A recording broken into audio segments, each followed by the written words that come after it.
Hola, ¿qué tal? Soy el doctor Arturo Torres y el día de hoy le damos la bienvenida al aula virtual y estaremos tocando el tema muy importante de síndrome coronario agudo.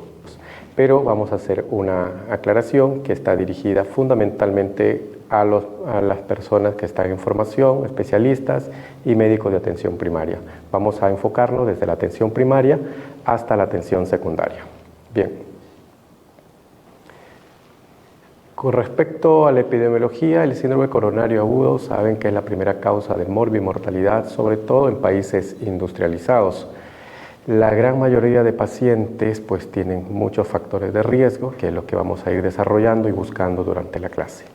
La mortalidad en países industrializados, como en Estados Unidos, también en Europa, en algunos países de Europa, la mortalidad ha disminuido sobre todo por las estrategias de terapia y el manejo integral de estas patologías. En el Perú, ¿qué sucede en nuestro país? Como sabemos, tenemos una realidad distinta en todo nuestro ámbito nacional. Pero, sin embargo, tenemos un estudio que ha sido realizado por nuestro colega Hernández Vázquez, donde 25,6 de cada 100.000 habitantes, personas mayores de 65 años en Lima y en Salud, han sufrido algún evento como el síndrome coronario agudo. Si ustedes pueden estar observando en mi gráfica, pues aquí tenemos el número, la distribución del número de infartos agudos, lo que ha ocurrido en diferentes fechas desde el 2018 al 2023. Los mayores registros son en salud y la gran mayoría corresponden a la ciudad de Lima. También tenemos en este gráfico, en rojo, es salud, tenemos mayor reporte de los servicios de salud, también tenemos del Ministerio de Salud en segundo lugar, y como ven hay un incremento del síndrome coronario agudo. Ahora bien, lo que nos vamos a referir al síndrome coronario agudo es sobre todo a la rotura de la placa de ateroma, ya que también existen otros síndromes coronarios que no están relacionados sobre todo directamente con la rotura de la placa de ateroma, que será en otra sesión. Bien, la afección o la rotura de la placa de ateroma pues generalmente se debe a una disrupción de la placa de ateroma y esto produce una trombosis, esto produce también una disminución de la luz del vaso y por consecuente puede producirse una oclusión total o una oclusión parcial y en dependencia de ello va a ser una manifestación del síndrome coronario agudo. Ahora, ¿cuáles son esas condiciones clínicas que se parecen o aparecen cuando hay un síndrome coronario agudo? Pues tenemos tres importantes escenarios. Uno es el infarto agudo con elevación del ST, un infarto agudo sin elevación del ST y lo que llamamos la angina inestable. Ahora, es importante y que no vamos a desarrollar aquí la fisiopatología porque como veríamos, como decimos en un inicio, está relacionado con la rotura de la placa de ateroma donde se van a involucrar plaquetas, también la cascada de coagulación formando el trombo. Entonces, ¿qué nos interesa y qué nos importa cuando tenemos un síndrome coronario agudo? Es la clasificación y el diagnóstico que debe basarse fundamentalmente en la presencia de síntomas en el electrocardiograma y en algunos biomarcadores que vamos a ver a continuación. Por tanto, si lo vamos a hacer de una manera más práctica, lo vamos a dividir en tres fases del diagnóstico. Un diagnóstico clínico, donde vamos a ver la presencia de síntomas y además vamos a hacer una buena anamnesis, una historia clínica y fundamentalmente se caracteriza porque aparecen síntomas como el dolor precordial, el dolor o el angor equivalente, que pueden ser la disnea, que pueden ser o dolores en otras partes de las extremidades, como el brazo derecho, el hombro derecho, en la espalda, y que va a estar relacionado en la búsqueda también de factores de riesgo coronario. Existe otro diagnóstico como segundo punto, el diagnóstico electrocardiográfico, que es la piedra angular para la toma de decisiones al momento del manejo de un infarto agudo del miocardio. En el electrocardiograma nos vamos a centrar fundamentalmente en el segmento ST, y este a su vez puede estar elevado, infradesnivelado o aplanado, simplemente normal. Esto decimos supra o infra cuando la línea isoeléctrica del electrocardiograma está por encima De ese valor, generalmente entre 1 y 2, y va a depender de si es hombre o es mujer, que como lo veremos luego. También es importante ver el QRS, porque un QRS ancho, en algunos escenarios como el dolor precordial, y no tenía un bloqueo anteriormente de rama, pues la presencia de bloqueos de rama, generalmente izquierda, pueden avisarnos que se trata de un infarto con elevación del ST. Por último, y no menos importante, son los biomarcadores y los métodos imagenológicos. Dentro del laboratorio, el más conocido son las troponinas, ¿no? Existen otros biomarcadores, como por ejemplo el ProBNP, que se observa también cuando un paciente viene en edema agudo de pulmón en el contexto de un infarto de miocardio. Con respecto a las imágenes, el ecocardiograma es una prueba fundamental, importante, sobre todo cuando las decisiones son ambiguas o cuando no aparecen algunos cambios en el electrocardiograma y la sospecha de un infarto de miocardio sigue prevalente. Entonces, recordando, tenemos estos tres diagnósticos: clínico, electrocardiográfico e imagenológico. También la angiotomografía nos puede ayudar mucho, sobre todo cuando tenemos pacientes con angina inestable y no tenemos probablemente algunos otros biomarcadores. En esta diapositiva ustedes pueden observar que tenemos la fisiopatología de un infarto con elevación del ST y un infarto sin elevación del ST. En donde no hay una oclusión total del vaso sanguíneo y solamente representa una suboclusión o una oclusión parcial, nótese que no vamos a ver en el electrocardiograma una elevación del ST. Y lo que vamos a observar es un infradesnivel y en algunos casos en la onda T plana, o simplemente vamos a tener un ST normal. ¿Y cuál es la diferencia con el infarto con elevación del ST? Nótense acá que tenemos la placa de ateroma que se ha erosionado, expone el producto y todo el proceso de coagulación, trombosis, crece el coágulo y ocluye todo el vaso sanguíneo. Ustedes pueden observar que aquí no hay una luz del vaso y por tanto esto produce que el ST se eleve, ¿no? Entonces, como pueden ver, las diferencias entre y aquí ya vamos entrando a materia, que es un infarto con elevación del ST, es cuando existe una oclusión total del vaso sanguíneo y una oclusión parcial o una suboclusión, veremos que en el electrocardiograma que el ST no se eleva. Por eso es importante en el diagnóstico, ante una sospecha de un infarto, que veamos el electrocardiograma, porque el manejo va a cambiar de acuerdo a la forma de presentación. Entonces, ¿qué tenemos que tener? Algunas pautas y vamos a hacer algunas consideraciones electrocardiográficas. En ocasiones solamente vemos un infradesnivel en V1 a V3, o sea, en la cara anterior, anteroseptal, pero este paciente tiene dolor en el pecho o tiene algún síntoma que esté relacionado con un evento coronario. Entonces es importante que veamos en el electrocardiograma que tener que realizar algunas derivaciones posteriores, y cuando lo realicemos ustedes van a notar que existe una elevación del ST. Una elevación en la cara inferior, también es importante que realicemos un electrocardiograma en precordiales derecha para ver si hay afectación o no del ventrículo derecho. Un electrocardiograma en caso que tengamos una sospecha clínica y que tengamos un electrocardiograma normal y de repente, como sucede en muchos de nuestros centros, no contamos con troponinas. Entonces, en estos casos y ante la sospecha clínica, debemos hacer un electrocardiograma seriado. ¿Cuánto tiempo? Se recomienda cada 10 minutos. De 10 a 30 minutos en el peor de los casos. Entonces, ahora bien, una vez realizado el diagnóstico, una vez realizado la anamnesis, nos vamos a enfocar entonces cómo vamos a abordar un síndrome coronario agudo.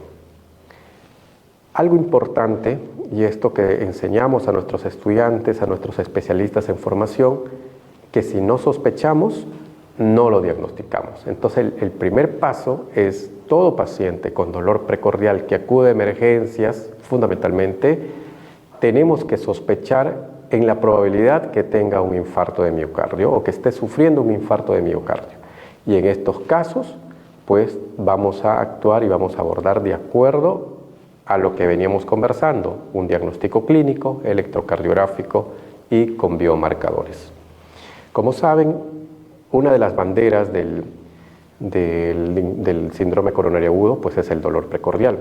Y las características del dolor precordial por lo general es opresivo, centro torácico, que puede irradiarse a mandíbula, a los hombros, pero no necesariamente cumple esta tipicidad, ¿no? Existen algunos otros síntomas equivalentes, como por ejemplo el dolor en la boca del estómago, como lo mencionan los pacientes, o sea, una epigastralgia, puede haber sudoración, puede haber fatiga, puede haber incluso una parada cardíaca o muerte súbita.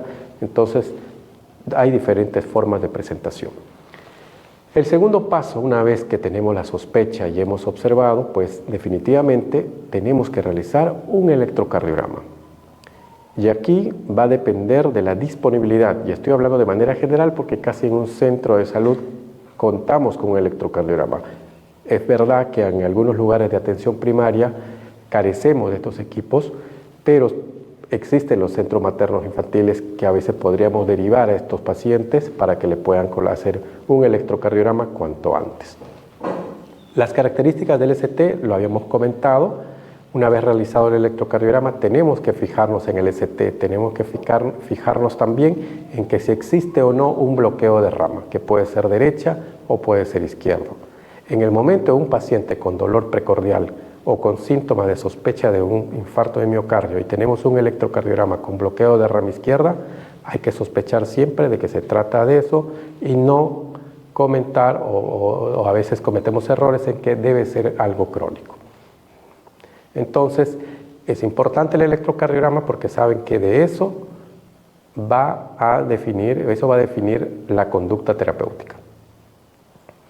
En este gráfico, en esta diapositiva, ustedes pueden ver lo que acabo de mencionarles. Es importante una historia clínica y un examen físico completo ante la sospecha de un síndrome coronario agudo e inmediatamente, en no más de 10 minutos, realizar un electrocardiograma de 12 derivaciones. Con esto, y si tenemos la posibilidad de contar con troponinas, también es importante que lo hagamos. Sin embargo, y déjeme decirlo nosotros, si tenemos un paciente con dolor precordial y tenemos electrocardiograma con elevación del ST, aquí ya no esperamos las troponinas, ¿no? Porque las troponinas suelen demorar, entonces, y más si en algunos centros no lo tienen, ustedes vamos a tener retraso. Y recuérdense que infarto significa pérdida de músculo. Cuanto más tiempo perdemos, más músculo perdemos.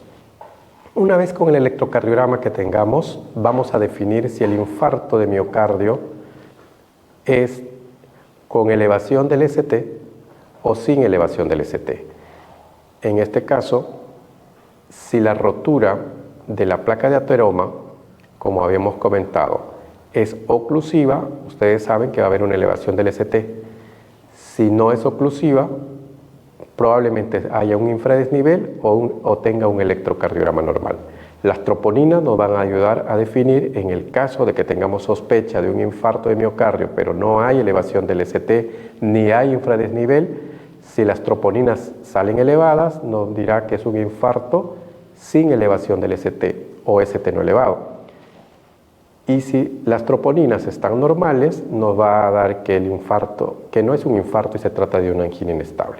En este gráfico, para continuar, cuando no hay sospecha o no hay elevación de troponinas, ustedes fíjense que el electrocardiograma está normal, hay que hacer el electrocardiograma seriado hasta demostrar que exista o no una elevación del ST, porque hay a veces que estamos en las primeras fases y en esas primeras fases a veces es un poquito difícil y hay que hacer nuevamente un electrocardiograma. Las troponinas ultrasensibles, que nos va a decir en las primeras 2 horas, si están elevadas es un infarto, pero si no tenemos las ultrasensibles, las normales se hacen a partir de las 4 horas. Entonces, Vamos a hacer algunas consideraciones también una vez que tengamos a un paciente con sospecha de infarto de miocardio y sobre todo la forma como se presenta. Un paciente puede presentarse en parada cardiorrespiratoria y si está así tenemos que seguir las líneas de cómo se hace una resucitación.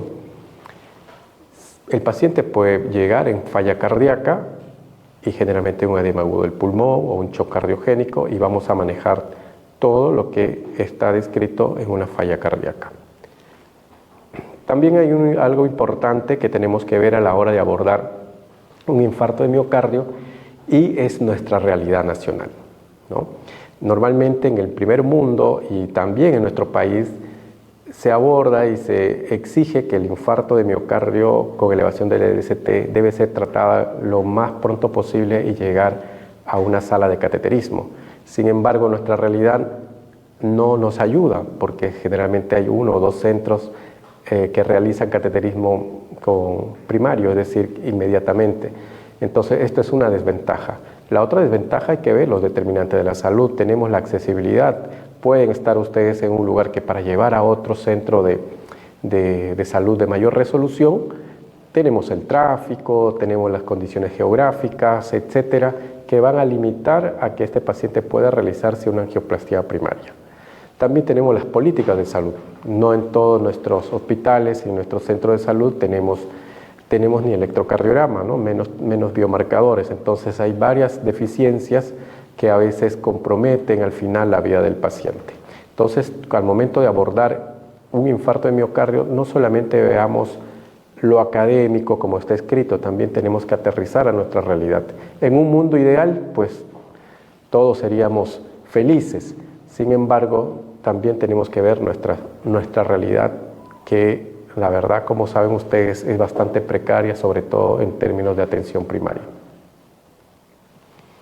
Bien, entonces vamos a ver cómo haríamos una vez que ya hemos hecho un diagnóstico de un paciente con infarto de miocardio. Y vamos a tratar de enfocarnos de acuerdo a lo que estas consideraciones que acabo de mencionarles, cómo se presenta y nuestra realidad. Entonces, en un manejo prehospitalario, y me refiero fundamentalmente en las postas o en los hospitales nivel 1, es importante siempre, y esto vale para todos, que tengamos una evaluación clínica, con una historia clínica completa, fundamentalmente dirigido a la búsqueda de factores de riesgo y cómo inició los síntomas. La realización del electrocardiograma es importante y es fundamental. Si no hay electrocardiograma en nuestro centro, es muy difícil a veces hacer un diagnóstico de un infarto de miocardio, sobre todo para la estrategia terapéutica, ¿no? Entonces, es importante también, como siempre les señalo a todos los estudiantes y también les quiero recalcar a ustedes, importante conocer los teléfonos de los principales auxiliadores de nuestro sistema nacional, como por ejemplo es el SAMU, la policía, los bomberos, porque en otros lugares, en otras latitudes, en otras partes de nuestro país no hay SAMU, están los bomberos, está la policía, ¿no? También tener los teléfonos de referencia a donde poder enviar a nuestros pacientes. Una vez que tengamos a nuestro paciente, supongamos que estamos en un área, una comunidad, un centro de salud con sospecha de infarto de miocardio. Si el paciente tiene una saturación baja, es importante que le demos oxígeno.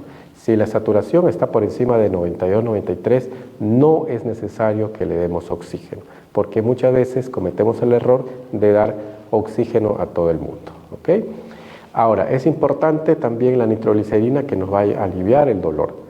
Pues si contamos con nitroglicerina sublingual, tenemos que administrar el medicamento y cada 5 minutos, si no hay alivio, empezar a darle nuevamente. Y si en la tercera no alivia, pues si no tenemos otras condiciones en el centro, tenemos que referirlo.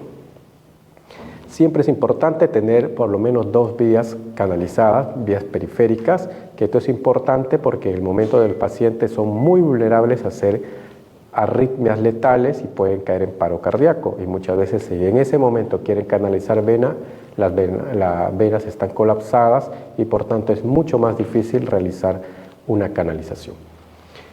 Es importante, tienen que estar muy cerca, por lo mismo que acabo de decir de las arritmias letales, un desfibrilador para poder dar soporte en el momento que se presenten las arritmias.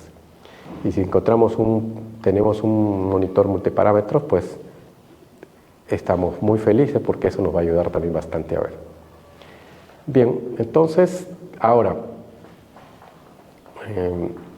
si estamos en un hospital o un centro que tiene un poquito más de resolución, recuerden que ahí sí deben tener un electrocardiograma, hay que hacer análisis de laboratorio para buscar troponina, para buscar los biomarcadores como la troponina para ver cuáles son sus resultados.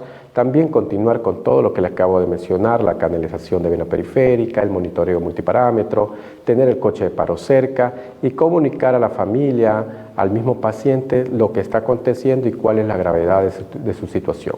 Recuerden que si tenemos un ST elevado, vamos a tener que hacer una fibrinolisis y para eso necesitamos un consentimiento informado. Bien, entonces, ¿qué fármacos además podríamos usar?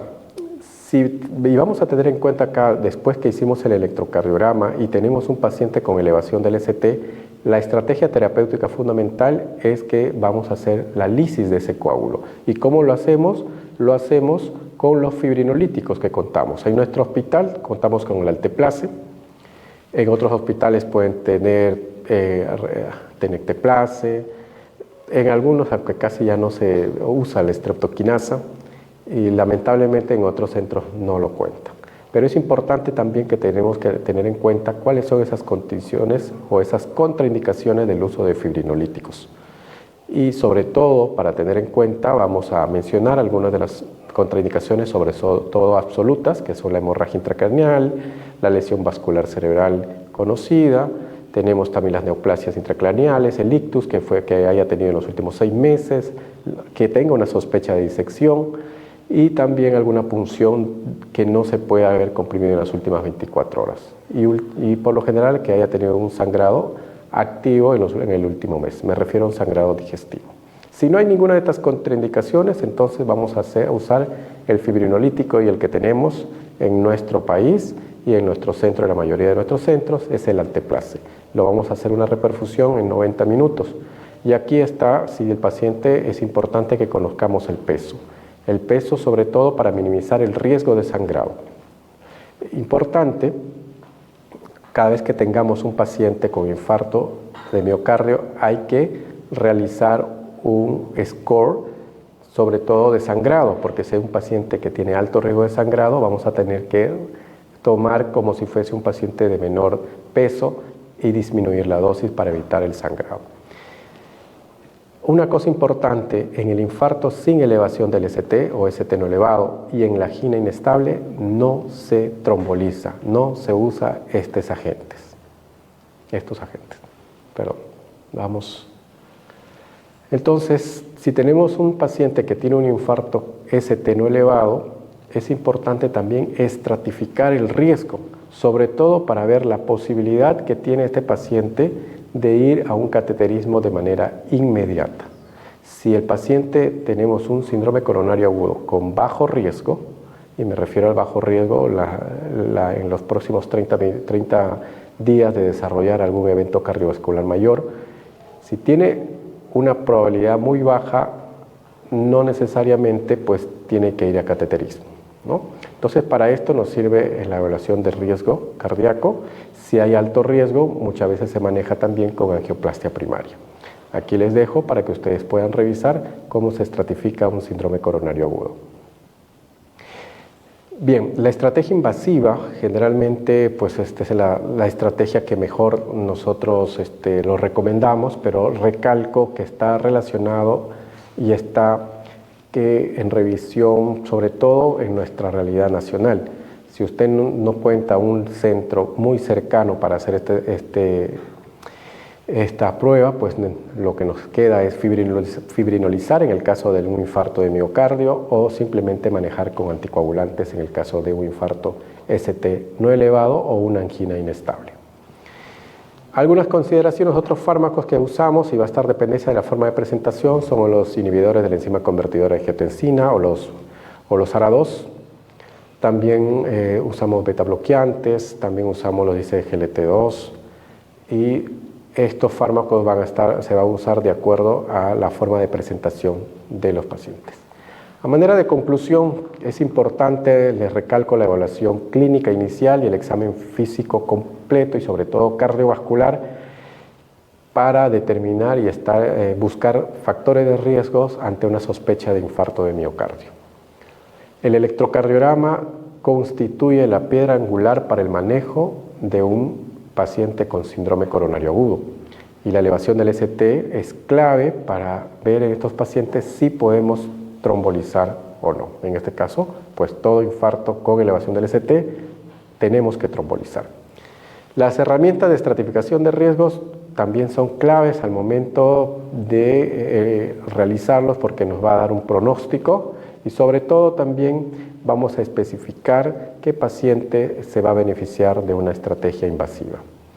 Tanto el diagnóstico como el manejo integral del síndrome coronario agudo depende de los recursos de algunos determinantes de la salud que desempeñan un papel importante en el pronóstico y la rehabilitación del paciente.